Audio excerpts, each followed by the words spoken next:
신율의 뉴스 정면 승부 2부 시작하겠습니다. 오늘 2부 정면 인터뷰인데요. 오늘 만나보실 분은 검사장 출신이시죠. 더불어민주당 박규택 의원 연결해서 지금 탄핵 심판에 관한 입장 들어보겠습니다. 지금 전화 연결되어 있습니다. 의원님 안녕하세요. 예, 안녕하십니까. 박균택입니다. 예. 지금 마지막 변론이 진행이 되는데 국회 측의 변론은 끝난 것 같아요. 예, 그렇습니다. 막 끝나고 저는 지금 인터뷰를 위해서 잠시 밖으로 나왔습니다. 지금 헌법재판소에 계시는군요. 예, 그렇습니다. 지금 국회 측에서는 한 몇 분 정도 하셨어요, 변론? 9명이 예. 그 주제별로 나누어서 발언을 했습니다. 예, 그리고 이제 국힘 쪽으로 넘어갈 것이고 마지막에 탄핵소 주인과 피청구인 쪽에서 발언을 하고 마치게 될 것입니다. 지금 몇 시 정도로 예상하세요? 윤석열 대통령. 예, 최소한 8시 한 반은 넘어갈 것 같다. 그렇군요. 또 길어지다 보면 9시까지도 휴정 시간 포함했을 때 9시까지도 가지 않을까 그렇게 예측은 해보고 있습니다. 예, 그렇군요. 이번 탄핵 심판의 전반적인 흐름 이제 오늘로 다 끝나니까요. 어떻게 평가하십니까? 지금까지 이제 11차례 변론기일이 이제 진행되고 있는데, 예. 먼저 재판부를 흔드는 외부의 부당한 압력이나 공격이 많지 않았습니까? 그럼에도 원활하게 절차를 이끌어준 재판부에 일단 감사 말씀부터 드려야 할 것 같습니다. 그리고 이제 작년 12월 3일 선포되었던 비상계엄, 이게 유연적이고 위법한 것이었음이 탄핵 심판 변론 과정에서 분명히 드러났다고 저는 평가하고 싶습니다. 변론 기일이 거듭될수록 윤석열 피청구인의 진술과 주장이 거짓되고 억지스럽다는 것들을 국민들이 직접 확인하는 그런 과정이었다고 생각합니다. 근데 일각에서는 증인들의 주장도 좀 이게 엇갈린다, 좀 바뀌었다 이런 평가도 있지 않습니까? 근데 증인들은 끝까지 일관성을 갖고 얘기하는 사람이 있고, 예. 진술 내용이 바뀐 사람이 있었습니다. 예, 맞습니다. 일관성을 갖는 사람들의 특징은 뭐냐면은 아예 거부를 했거나, 예. 가담을 안 했거나, 지시대로 따랐다고 할지라도 본인이 할 수 있는 최선의 예. 온화한 조치를 취했기 때문에 예. 뭔가 할 말이 있고 또 뭔가 참작을 받을 여지가 있는 그런 사람들이었다는 생각이 들고, 말을 바꾸는 사람들은 뭔가 피청군 윤석열 대통령과의 어떤 의리를 내세우는 것처럼 보였지만 사실은 본인들이 처벌을 적게 받기 위한 수단으로 그렇게 말을 바꾸고 예. 축소를 시키려고 했던 것 아닌가 싶습니다. 예. 윤석열 대통령 오늘 직접 최후 진술을 작성했다 이렇게 어제까지 계속 보도가 되고 있는데요. 아무래도 본인이 직접 작성한 만큼 어떤 내용이 들어갈 거라고 보십니까? 사실은 이제 국민들에게 진정으로 어떤 미안한 감정을 느낀다고 한다면 죄를 잡아가는 그런 내용이 들어가야지 않을까. 그런 내용도 들어가지 않겠냐. 이런 전망들도 있는 것 같은데 저는 조금 회의적입니다. 조금 구체적으로 뭘 어떻게 얘기한다는 말씀이시죠? 그러니까 이제 네. 국민들에게 일단 본인이 헌법과 법률을 어겨서 예. 국가적으로 혼란을 가져오고 국민 생활을 또 경제를 대한민국의 신인도를 이렇게 저하시키고 피폐하게 만든 것, 이것에 대한 사죄가 먼저 있어야 할 텐데, 예. 제가 보기에는 지금까지 보여왔던 이 행태를 보면은 어떤 극우 유튜버나 사이비 종교인들의 허황된 말에 현혹되었던 망상과 같은 주장을 또다시 그대로 되풀이하지 않을까, 저는 그렇게 좀 회의적으로 보고 있습니다. 그런데 사실은 저는 좀 제가 궁금한 게요. 언론들이 오늘 이거 되게 주목을 하고 있거든요. 근데 제가 좀 궁금한 게 윤석열 대통령이 어떤 얘기를 하느냐가 향후 정부에 그렇게 큰 영향을 미칠까요? 어떻게 보세요? 아마 언론에서 예측하기는 사퇴 발언을 하지는 않을 것이고 임기를 단축하는 개헌을 아마 주장할 것 같다. 예. 이런 식으로 해서 호소할 것 같다라는 얘기를 예측하는 분들이 있는데 그게 당길지 안 당길지는 저도 잘 모르겠습니다만은 지금 이 사태가 너무도 큰 사태입니다. 예. 만약에 그러면은 그런 말을 한다고 해서 만약에 대통령직에 복위시키면은 개헌 절차가 이루어질 때까지 이루어질지도 알 수가 없지만은 어떤 반년이든 1년이든 세월 동안 대통령직에 다시 복귀를 하고 군 통수권 주의를 갖고 그 지금 대통령 일을 계속하면서 더 이상한 행태를 마음껏 부리는 이 모습을 국민이 지켜보아야 한다는 것인데 그 법관 생활을 뭐 20년, 30년 가까이 했던 그 판사 생활을 했던 그 헌법재판관들이 그런 그 주장에 현혹되지는 않을 거라고 그래서 결코 그 탄핵을 기각하는 판결 없이 다 8대 0으로 인용할 거라고 저는 믿습니다. 예, 예. 아니, 근데 오늘 윤 대통령이 어떤 얘기를 하든 간에 뭐 향후 정부에 큰 영향을 미칠까요? 그렇진. 저는 안 미친다고 봅니다. 예, 예. 예. 이게 뭐 결정이 나온 것도 아니고, 때문에. 예. 예, 그렇습니다. 8대 0 뭐 전원이다 이런 말씀을 하셨는데, 사실은 여론전이 지금도 아까 잠깐 말씀하셨잖아요. 근데 뭐 이 여론전, 그러니까 윤 대통령 지지자들은 이 여론전을 통해 가지고 헌재를 계속 좀 그 문제점 뭐 이런 것들을 얘기를 하고 있어요. 이게 영향을 미칠까요? 헌법재판소의 그 결정에? 저는 영향을 안 미친다고 봅니다. 그리고 오히려 그 어떤 역효과를 오히려 낼 것 같다. 내란을 옹호했던 사람들이 또 파면을 반대하고 구속을 반대했던 사람들이 결국 같은 사람들인데 그 어떤 사법부를 침공을 해서 테러를 저질렀지 않습니까? 예. 지금은 또 헌법재판소장 직무대행 집 근처까지 가서 또 명예를 훼손하는 이런 발언을 하고 있지 않습니까?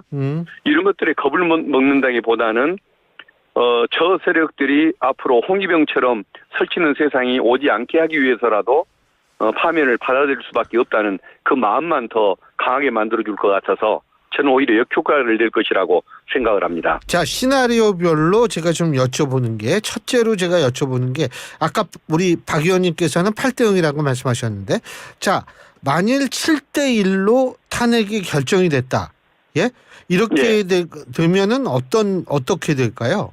7대 1, 6대 2 이렇게 뭐 파면 결정이 되는 수도 있을 텐데 아마 8대 0과 비교했을 때 8대 0으로 했을 때와 7대 1 혹은 6대 2로 됐을 때 어떤 차이가 있을까요? 한두 명의 판단을 가지고서 이제 그 내란을 옹호하는 뭐 시위대들 집단들이 그걸 가지고 뭐 유리한 해석의 근거로 쓸지는 모르겠지만 그것은 아마 압도적 다수에게 밀린 것이기 때문에 그런 주장을 할 뭐 입장도 아닌 것 같고 저는 문제는 헌법재판관들이 그런 경우에 한 명, 두 명이 기각하는 결정을 못 할 거라는 생각을 합니다. 그건 나중에 역사적인 기록으로 남을 텐데 불법 비상계엄을 일으켰던 내란범 그리고 잘못도 반성할 줄 모르고 국가적인 피해를 이렇게 줬던 사람에게 대통령 복직 결정을 내렸던 어떤 내가 그 수구 세력의 대표였다라는 이 부끄러운 기록 이걸 결코 남길 분들은 아니라고 생각을 합니다. 그래서 저는 7대 1, 6대 2 이 결정 자체가 나오지 않을 것 같습니다. 그래서 8대 0이라고 보는 겁니다. 예. 그 마은혁 후보자인가요? 그 사람은 어떻게 임명을 만일 하게 된다면 그 마은혁 후보자는 저기에 동참을 못하죠? 결정 과정에. 그렇습니다. 그죠? 예, 변론 종결까지 임명이 돼 있었어야 변론 갱신 절차를 거치면서 판결에 참여할 수가 있는데 변론이 종결돼 버리는 이제 오늘 이후에는 임명돼도 판결에 따로 관여할 수는 없게 돼 있습니다. 27일 날 마은혁 후보자에 대한 권한쟁의 심판 선고가 있다고 그러네요. 예, 그렇군요. 예. 아직 저도 그 소식은 못 봤는데. 근데 요거 권한쟁의 심판 선고 내리면 그 다음에 이제 남은 거는 최상목 권한대행이 어떻게 할 것인가 그게 남는 거죠. 그죠? 예, 그렇습니다. 그때는 아마 최상목 대행도 받아들일 것 같습니다. 그때는. 예. 어차피 지금 내란을 옹호하는 뭐 집단에서 이제 관심이 없어질 테니까 뭐 그 무관심 상태를 이용할 겸 그리고 헌재 결정까지 만약에 따르지 않았었을 때 오는 본인 신상의 어떤 형사 처벌까지 갈 수도 있는 이런 상황에 대한 불안감 때문에 임명을 하긴 하겠지만은 이번 사태하고는 정말 책임감 없는 무관한 결정이 될 것 같습니다. 형사 처벌 말씀하셨는데 어떤 처벌을 가능해요? 법에 의하면 임명한다라고 돼 있지 않습니까? 그러니까 헌재 결정이 나기 전에도 예. 임명했어야 맞는 겁니다. 왜 그러냐면은 그 대통령은 국회가 선출한 3인, 대법원장이 그 추천한 3인을 임명한다라고 돼 있습니다. 예.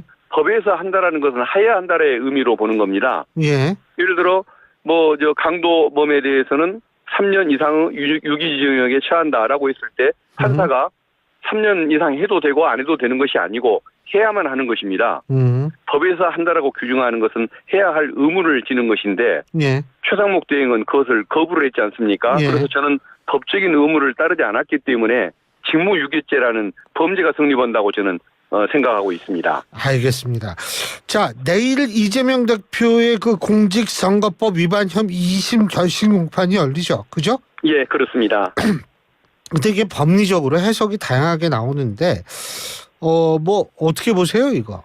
저는 이제 아마 한 3, 4주 후, 예. 약 3월 하순쯤에 그 판결이 나올 텐데, 그때 당연히 저는 무죄가 선고될 걸로 믿고 있습니다. 예. 예. 무죄로 선고되는 이유를 한번 설명해도 될까요? 예. 이제 혐의가 두 가지 아닙니까?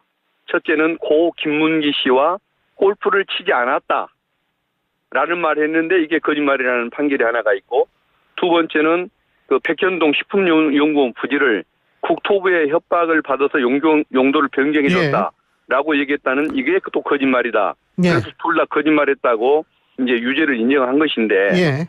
사실은 이재명 그 당시 경기지사죠. 경기지사는 이 말을 한 적이 없습니다. 어떤 말을 한 적이 없어요? 창조하는 것이죠. 그러니까 고 김문기 씨와 골프를 치지 않았다는 그 발언에 대해서는 경위가 어떠냐면, 고 김문기 씨와 내가 골프를 친 것처럼 뭐 국힘의 어느 의원이 사진을 뭐 게시해놨더군요. 그 사진 알고 보니까 조작된 사진입니다라고 얘기를 했습니다. 근데 그 사진이 실제 조작된 것이 맞습니다. 그런데 앞에 사진을 친 것처럼 사진을 조작했고 예. 조작했다는 이 얘기를 했는데, 앞에 그 의미를 캐다가 골프를 쳐놓고도 치지 않은 것으로 발언을 했다라고 예. 의미를 캐다가 발언을 창조한 건 아닙니까? 하지 않은 말이라는 거죠. 그리고 이제 백현동 그 땅 문제에 대해서도 국토부가 협박을 했지만 성남에 있는 5개 공공기관의 용도를 바꿔주지 않았다. 그런데도 계속 백현동 식품연구원 부지에 대해서는 또 계속 요구를 하길래, 내가 원하는 사업용 부지 또 저기가 원하는 주거용 부지 반반 협상을 해서 준 주거용으로 바꿔줬다 이거거든요. 협박을 했다는 거예요? 안 했다는 거예요? 그러니까 협박이라는 것은 이제 해석의 문제겠죠. 21번에 압력을 넣는 그런 그 부담을 느끼는 공문을 보냈는데, 이게 협박이냐 아니냐는 이제 별개의 문제고, 과장된 표현이냐 거짓말이냐 이걸 떠나서 그런 말을 한 적이 없다는 거죠. 그러니까 협박을 받았지만 안 바꿔줬다. 또 다른 새로운 요구가 있었고 그중에 고민하다가 절반을 받아줬다는데 협박해서 바꿔줬다고 말을 창조를 해버렸습니다. 그러니까 그것은 짜집기를 통한 언어의 창조인 거죠. 뭐 직무유기 이런 단어를 사용했던 기억은 있거든요. 예, 맞습니다. 그죠? 직무유기 등으로 뭐 고소할 수 있다라는 식으로 얘기를 했던가요? 예. 이러면서 그러니까, 협박을 했다 이런 식의 언급을 하지 않았나요? 징계 등을 한다. 하여간 얘기를 했다는 건데, 근데 실제 그런 공문이 있습니다. 그러니까 있어요? 그런 공문이? 예. 이 토지 용도 변경과 관련해서 그 얘기가 있는 건 아니지만은 중앙정부의 시책에 협조하지 않는 자치단체장들에 대해서는 무슨 징계라든가 이런 불이익을 준다라는 공문을 보낸 적이 있었습니다. 그게 이제 국토부에서 토지에 대한 것은 아니었지만 그런 공문들을 시다른 것이 있고, 이게 포괄적으로 해석할 수 있다 이 말씀이신 것 같은데요. 예, 그렇죠. 그렇죠? 그리고 또 심지어 박근혜 대통령은 지방 분권 회의회 때 참석을 해서 이 식품연구원 부지 이걸 직접 거명을 하면서 좀 용도 변경에 협조를 해라라고 대통령이 언급을 했습니다.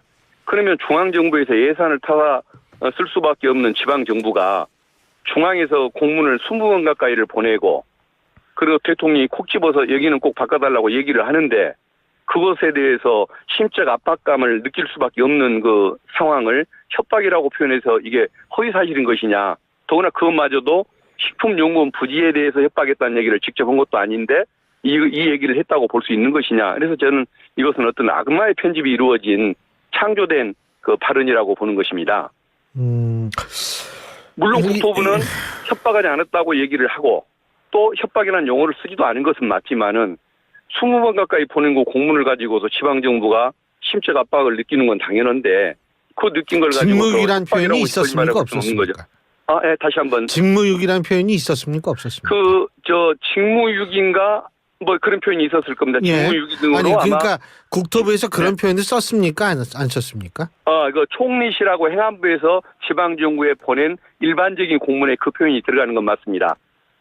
일반적인 공무원 알겠습니다. 이 토지 용도 변경과 관련해서 보낸 공문이 아니지만은 알겠습니다. 중앙시청 협조하지 않는 자치단체장은 진지한다는 얘기가 있었죠. 문책한다는 얘기가. 예. 자 어쨌든 뭐 지금 다음 뭐 좀 있으면 이제 판결 보통 3주 뭐 이 정도 부분 나오나요? 그죠? 예, 복잡한 사건은 한 4주, 보통은 4주인데 조금 땡겨지기도 하고 너무 뭐 복잡한 사건은 5주를 가기도 합니다만은 한 평균 내에서 한 4주라고 본다고 한다면 3월 하순에 결론이 나올 것 같습니다. 그리고 또 다른 문제인데 명태균 특검법 말이에요.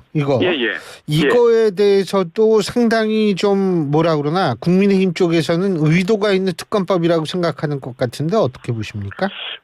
그렇게 볼 수는 있겠죠. 왜 그러냐면은 저쪽에 대선 후보로 언급되고 있는 오세훈 시장, 홍준표 시장이 뭐 정치자금 수수나 여론 조작에 혐의가 있는 것으로 거론이 되고 있으니까 저기가 그렇게 느끼는 것은 충분히 그럴 수 있겠다는 생각이 듭니다. 그런데 법 위반 혐의가 있으면은 수사를 해서 혐의를 밝혀야 하는 거 아니겠습니까?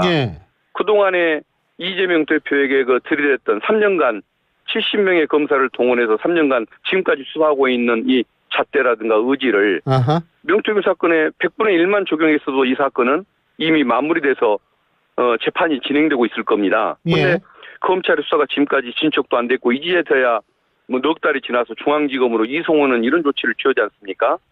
검찰이 이런 모습을 보일수록 특검 수사의 필요성은 더 강해질 수밖에 없고 김건희 여사든 오세훈 홍준표 시장이든 범죄 혐의와 관련이 있으면 저는 수사를 해야 하는 건 당연하기 때문에 검찰이 불신을 받고 있는 이 상황에서 특검법을 추진하는 것은 당연하다고 보고 있습니다.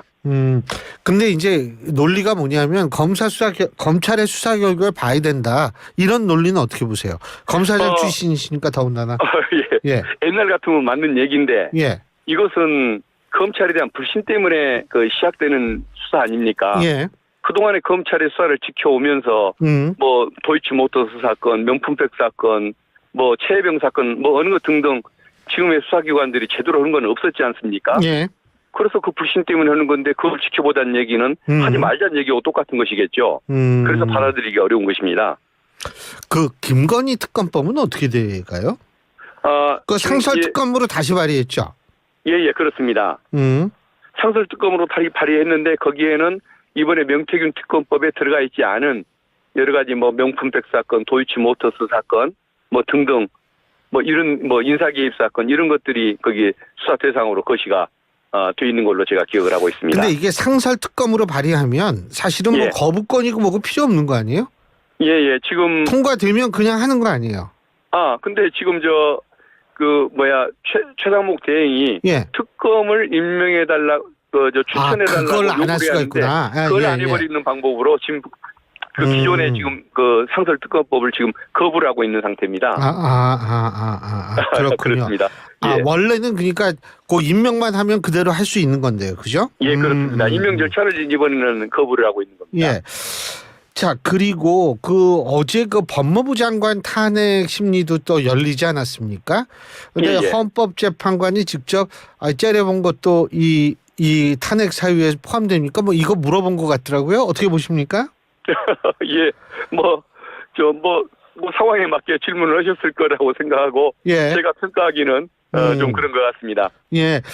검사 3명에 대한 탄핵 심판도 종결이 됐죠? 그죠?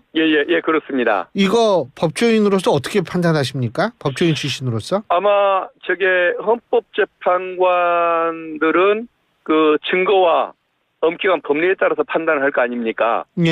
그렇기 때문에 이 부분 결정이 어떻게 할 거라고 제가 이 부분을 단정하기는 어렵습니다만은 김건희 여사를 명품 백스 사건이든 도이치모터스 사건이든 부르지도 못했고 또 주가 조작 세력과 수시로 통화를 해가면서 주식 거래가 이루어졌는데 소환조차 없이 소환 조사를 받았던 거죠. 오히려 불려가서 조사를 하는 식이었는데 그런 식으로 해서 압수수색도 한번 제대로 안 하고 무혐의 처분을 해버렸지 않습니까?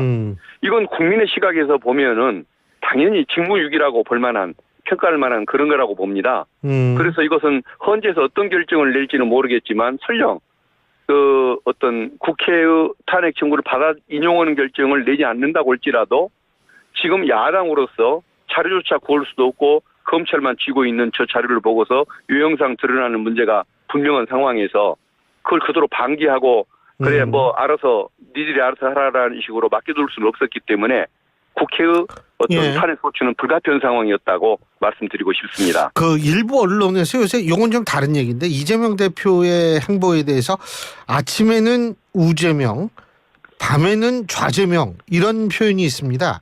그러니까 이게 이렇게 이 헤드라인을 뽑은 경우가 있는데 어떻게 보세요? 이 사실 좀 갈피를 못 잡겠다는 주장인 것 같은데. 민주당의 정책이나 이재명 대표의 그 정책이나 이런 것들이 보수적 요소와 진보적 요소, 또 성장을 중시하는 요소, 복지를 중시하는 요소가 다 있는데 이게 이제 단편적으로 그때그때 행사와 발언에 따라서 전해지다 보니까 이제 그런 식으로 공격하는 이제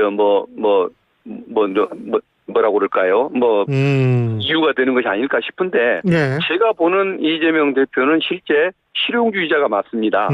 이념주의자가 아닌 실용주의자가 맞고 또 어떤 필요한 상황에 따라서 필요한 얘기는 언제든지 받아들이는 그런 스타일이고 그런데 지금 성장도 필요하고 복지도 필요한 부분 아닙니까?